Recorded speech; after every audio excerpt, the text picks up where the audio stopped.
की बात करें, उत्तर प्रदेश की बात करें, कितना महत्वपूर्ण ये दौरा है? देखिए, अपने संसदीय क्षेत्र वाराणसी काशी के दौरे पर प्रधानमंत्री नरेंद्र मोदी आए हैं और हम जानते हैं कि कल आजमगढ़ में विकास परियोजनाओं की एक सौगात मिलने वाली है। उत्तर प्रदेश को एक बड़ी सौगात मिलने वाली है। लेकिन खास बात यह है आज के प्रधानमंत्री नरेंद्र मोदी के वाराणसी पहुंचने पर कि वो अपने संसदीय क्षेत्र में लोकसभा उम्मीदवार के तौर पर, जब बीजेपी ने जो पहली सूची 195 उम्मीदवारों की निकाली, उसके बाद हमने देखा कि उम्मीदवार घोषित होने के बाद ये पहला दौरा है और इसी वजह से हम देख रहे हैं कि भव्य स्वागत हो रहा है। एयरपोर्ट से लेकर आप देखें लगातार काशी में, चाहे सिगरा हो, जो अलग अलग चौराहे हैं, वहां पर हम देख रहे हैं कि बीजेपी कार्यकर्ता, आम लोग प्रधानमंत्री नरेंद्र मोदी का स्वागत कर रहे हैं। और आप देख भी रहे हैं सड़क के एक तरफ किस तरह से हुजूम प्रधानमंत्री नरेंद्र मोदी का स्वागत करने के लिए खड़ा हुआ है, जिसमें आप देख रहे हैं कि हर वर्ग के लोग हैं। तो निश्चित तौर पर प्रधानमंत्री नरेंद्र मोदी का यह दौरा इस लिहाज से बहुत महत्वपूर्ण है कि अपनी उम्मीदवारी फिर से तीसरी बार वाराणसी से हम जानते हैं कि प्रधानमंत्री नरेंद्र मोदी लोकसभा चुनाव लड़ने जा रहे हैं और बीजेपी ने आधिकारिक तौर पर इसका ऐलान कर दिया और उसके बाद ये दौरा है। और इस वजह से हम देख रहे हैं कि बीजेपी कार्यकर्ताओं में विशेष तौर पर उत्साह है। जगह जगह चौराहे पर जो यहाँ स्थानीय कार्यकर्ता है, जो बूथ स्तर के कार्यकर्ता है, मंडल स्तर के कार्यकर्ता है, वो इकट्ठा है प्रधानमंत्री नरेंद्र मोदी का स्वागत करने के लिए, उनका अभिनंदन करने के लिए। और आप काशी की आम जनता को भी देख रहे हैं, उसमें महिलाएं हैं बड़ी संख्या में, उसमें युवा हैं जो प्रधानमंत्री नरेंद्र मोदी का स्वागत करना चाहते हैं, उनका अभिनंदन करना चाहते हैं, उनकी अगवानी करना चाहते हैं। हमने देखा है काशी जब प्रधानमंत्री नरेंद्र मोदी आते हैं, उनकी कोशिश रहती है कि ज्यादा से ज्यादा एक तरह से लोगों से मुखातिब हों, उसके अलग अलग वो तरीके अपनाते हैं। और ये हम देखते हैं कि आप अगर थोड़ी सी आवाज सुन पा रहे हो डीडी न्यूज के जरिए दर्शक, तो क्या उत्साह है लोगों में। एक विहंगम दृश्य है जहाँ प्रधानमंत्री के मोदी के नारे लग रहे हैं और निश्चित तौर पर एक उत्साह वाला माहौल दिखाई दे रहा है। बिल्कुल, वाराणसी से ये दृश्य हम आपको दिखा रहे हैं। प्रधानमंत्री अपने दिन भर के व्यस्ततम दौरे के बाद, उत्तर पूर्व और बंगाल के दौरे के बाद अब अपने संसदीय क्षेत्र वाराणसी पहुंच चुके हैं और वहां पर लोगों में काफ़ी उत्साह वहां पर दिखाई दे रहा है। प्रधानमंत्री का स्वागत कर रहे हैं लोग, प्रधानमंत्री भी हाथ हिलाकर लोगों का अभिवादन वहां पर स्वीकार कर रहे हैं।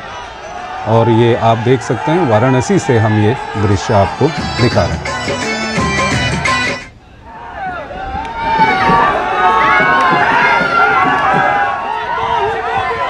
चंद्रशेखर, अगर मेरी आवाज आप तक आ रही हो, बिल्कुल शैलेंद्र, तो एक बहुत महत्वपूर्ण बात ये बताना चाहता हूँ कि देखिए कि मैं जब एयरपोर्ट से आ रहा था, आपने देखा कि जगह जगह पर कार्यक्रम एक तरह से बनाए गए हैं जहां पर बीजेपी कार्यकर्ता खड़े हुए नजर आ रहे थे। और हमने जब बात की यहाँ बीजेपी के स्थानीय कार्यकर्ताओं से, तो उन्होंने कहा कि 40 से ज्यादा ऐसी जगह है जिस रास्ते से प्रधानमंत्री नरेंद्र मोदी का काफिला गुजर रहा है, वहां बीजेपी कार्यकर्ताओं ने स्वागत के लिए एक मंच बनाया हुआ है, तोरण द्वार बनाया हुआ है। उस तरह से ऐसा लग रहा है कि आज काशी प्रधानमंत्री नरेंद्र मोदी का विशेष तौर पर स्वागत करना चाहती है, क्योंकि उनकी उम्मीदवारी का ऐलान अब से कुछ दिन पहले, जब 29 फरवरी को हम जानते हैं कि बीजेपी की केंद्रीय चुनाव समिति की बैठक हुई थी और उसके बाद जब 195 उम्मीदवारों की सूची का ऐलान हुआ, प्रधानमंत्री नरेंद्र मोदी का फिर से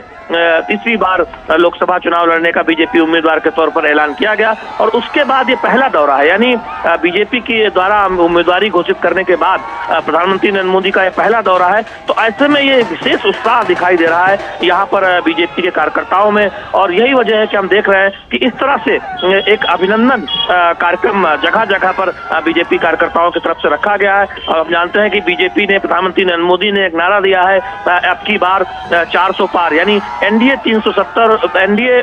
400 सीटों से ज्यादा और बीजेपी खुद अपने दम पर 370 सीटों से ज्यादा लाने की बात प्रधानमंत्री नरेंद्र मोदी ने कही है, जिससे कि जो अनुच्छेद 370 हटाया गया, श्यामा प्रसाद मुखर्जी ने जो सपना देखा था, उनको एक श्रद्धांजलि देने की इसके जरिए बात कही गई है। और हम देख रहे हैं कि यहाँ पर जो बीजेपी कार्यकर्ता है वो लगातार इस बात की चर्चा कर रहे हैं कि 2014 और 2019 के मुकाबले इस बार प्रधानमंत्री नरेंद्र मोदी को और ज्यादा मतों से काशी की जनता जिताने वाली है। इस बात को लेकर लोग लगातार दावा कर रहे हैं। और जो नारा है बीजेपी का कि एनडीए 400 पार, उसको हासिल करने में उत्तर प्रदेश कोई कोर कसर नहीं छोड़ेगा। और उत्तर प्रदेश में इसीलिए बीजेपी ने 80 की 80 सीटें जीतने का लक्ष्य इस बार रखा है, यानी 2014 से भी जो बेहतरीन प्रदर्शन बीजेपी करने की उम्मीद लगा रही है। और यही वजह है कि आप देखिए कि पूर्व से से पश्चिम तक उत्तर प्रदेश में आप देखिए कि सहयोगियों को के साथ लिया गया है,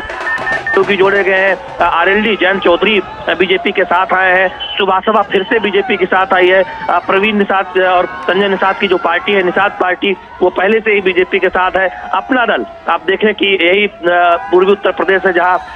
अपना दल के मिर्जापुर से सांसद हैं अनुप्रिया पटेल, वो पहले से ही बीजेपी के साथ है, केंद्र में मंत्री हैं। तो इस तरह से बीजेपी ने कोई कोर कसर नहीं छोड़ी है एक बड़ा गठबंधन बनाने में, बावजूद इसके कि उत्तर प्रदेश में बीजेपी की जड़ें बहुत गहरी है। लेकिन बीजेपी ये सुनिश्चित करना चाहती है कि उत्तर प्रदेश की 80 लोकसभा सीटें बीजेपी एनडीए के खाते में आए। यही वजह है कि एक रणनीति के साथ आगे बढ़ा जा रहा है। हमने देखा कि देश भर में बीजेपी के जो एनडीए का जो कुनबा है वो बढ़ रहा है। आप चंद्रशेखर देखें, आज ही कई दौरों की बातचीत के बाद आंध्र प्रदेश में फिर से चंद्रबाबू नायडू की एनडीए में वापसी हुई है। हम जानते हैं कि जब 2004 तक जो बीजेपी की सरकार अटल बिहारी वाजपेयी के नेतृत्व में चली थी, उसमें एक महत्वपूर्ण सहयोगी के तौर पर चंद्रबाबू नायडू को देखा जाता था, वो एनडीए के संयोजक भी रहे थे। फिर से वापसी हुई है। जन कल्याण पार्टी, जनसेना पार्टी जो है पवन कल्याण की, वो भी उस गठबंधन का हिस्सा बनी है। तो उत्तर से दक्षिण तक हम देख रहे हैं कि बीजेपी अपने सहयोगियों की संख्या बढ़ा रही है और जो एक मजबूत गठबंधन है वो दिखाई दे रहा है। लेकिन आज आप देखें यहाँ सड़कों पर यह दृश्य दिखाता है कि बीजेपी कार्यकर्ताओं में ही नहीं, आम जनता में, काशी की आम जनता में कितना उत्साह है प्रधानमंत्री नरेंद्र मोदी के दौरे को लेकर। चंद्रशेखर, ठीक है। हरिकेश बहादुर भी हमारे साथ जुड़ चुके हैं, हमारे संवाददाता वाराणसी से। हरिकेश, प्रधानमंत्री समय समय पर वाराणसी आते रहे हैं, लेकिन इस बार थोड़ा सा ये मौका इसलिए अलग है क्योंकि प्रधानमंत्री एक बार फिर वाराणसी से सांसद के उम्मीदवार के तौर पर उनकी घोषणा हो गई है। तो इस मौके को आप किस तरह से देखते हैं? क्या कुछ तैयारियां वहां पर हैं और प्रधानमंत्री के क्या कुछ कार्यक्रम हैं? देखिए चंद्रशेखर, जैसा कि शैलेंद्र कह रहे थे कि काशी की जनता में उत्साह है और उसका कारण यही है कि काशी की जनता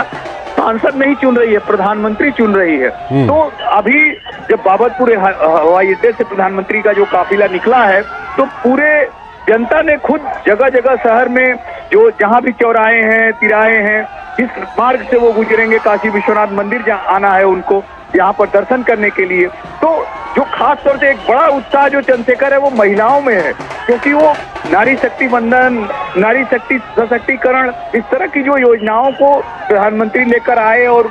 महिलाओं को मजबूत करने के लिए जो सरकार है वो लगातार कोशिश कर रही है, लगातार योजनाएं ला रही है। तो काशी की महिलाओं में विशेष उत्साह है और जगह जगह आपको मैं बताऊं कि बाबतपुर हवाई अड्डे से लेकर काशी विश्वनाथ मंदिर तक के बीच में 38 जगह ऐसी बनाई गई हैं जहां पर कि लोग उनका स्वागत करेंगे, अभिनंदन करेंगे और जो पुष्प वर्षा के साथ उनका स्वागत करेंगे। तो काशी में जो बाबा महादेव, बाबा विश्वनाथ की नगरी है और यहाँ का जो पारंपरिक उद्घोष है, जब किसी का स्वागत करते हैं तो हर हर महादेव का, तो वो लगातार उस उद्घोष से स्वागत कर रहे हैं यहाँ के जो नागरिक हैं, जो कार्यकर्ता हैं पार्टी के। और खास तो जो उत्साह है चंद्रशेखर वो यही है कि प्रधानमंत्री को तीसरी बार घोषित किया गया है कि वो काशी से लोकसभा का चुनाव लड़ेंगे। तो काशी के लोगों में बहुत उत्साह है और जैसा कि हम लोग जानते हैं कि जो भारतीय जनता पार्टी है वो उत्तर प्रदेश में अपनी स्थिति को और मजबूत करने के लिए जिस तरह से कार्य कर रही है, तो प्रधानमंत्री ही वो नायक हैं, वो नेता हैं जो काशी को वह नेतृत्व दे रहे हैं जो पूरे उत्तर प्रदेश को मजबूती दे। और चूंकि इस बार आ रहे हैं तो इसका एक अलग ही उत्साह है काशी के लोगों में कि उनका प्रिय सांसद, उनका प्रिय नेता, उनका देश का प्रधानमंत्री इस रूप में आ रहा है कि फिर आगामी आने वाले लोकसभा चुनाव में काशी से प्रत्याशी होगा लोकसभा का। चंद्रशेखर, हरिकेश, अगर हम काशी की बात करें तो पिछले सालों में जो हमने काशी में अंतर देखा है, जो बदलाव देखा है, जो विकास की बयार वहाँ पर देखी है, चाहे वो आध्यात्मिक रूप से हो, आर्थिक रूप से हो या दूसरे किसी और पहलू से हो, अब जब प्रधानमंत्री को वहाँ पर तीसरी बार वहाँ के सांसद के उम्मीदवार के रूप में नामित किया गया है और लोगों में भी जिस तरह का उत्साह दिख रहा है, उसमें लोग क्या कुछ कहते हैं? तीसरी बार जब प्रधानमंत्री वहाँ के सांसद बनेंगे तो क्या कुछ लोग कहते हैं, किस दिशा में काशी जाने वाली है? देखिए, आपने खुद ही कहा कि जो विकास है, प्रधानमंत्री जब यहाँ से सांसद बने और जिस बाबतपुर हवाई अड्डे से, जिस लाल बहादुर शास्त्री हवाई अड्डे से उनका काफिला चला है, जो सड़क मार्ग से आ रहे हैं, वो सड़क ही इतनी बेहतरीन बन गई है, जो काशीवासी जानते हैं, जो बाहर से पर्यटक आते हैं वो जानते हैं। उसके अलावा ये सड़क मार्ग, हवाई मार्ग, इस हवाई मार्ग का प्रयोग लोग कर रहे हैं, हवाई अड्डा भी विकसित हुआ है और आगे भी विकसित होने की बात चल रही है। इसके अलावा जो जल मार्ग का प्रयोग किया है प्रधानमंत्री ने, जिसको विकास दिया, जिसको रास्ता दिखाया, गंगा में क्रूज चल रहा है। तो विकास की अगर हम बात करते हैं, काशी विश्वनाथ धाम जो भव्य और अद्भुत हो गया है, जहां की प्रधानमंत्री खुद आ रहे हैं बाबा विश्वनाथ के दर्शन करने के लिए, तो लोगों को ये दिखाई दे रहा है कि किस तरह से कल ही शिवरात्रि थी, लाखों 11 लाख से ज्यादा लोगों ने यहाँ पर दर्शन किया है बाबा विश्वनाथ का। और आपको मैं बताऊं चंद्रशेखर की चारों द्वार से लोग आ रहे थे, जिस तरह की व्यवस्था थी, किसी को कोई भी परेशानी नहीं हो रही थी। और जो भव्यता दिव्यता मिली है बाबा विश्वनाथ के इस धाम को, कि गंगा जी के स्नान करने के पश्चात लोग सीधे ऐसी व्यवस्था हो गई है।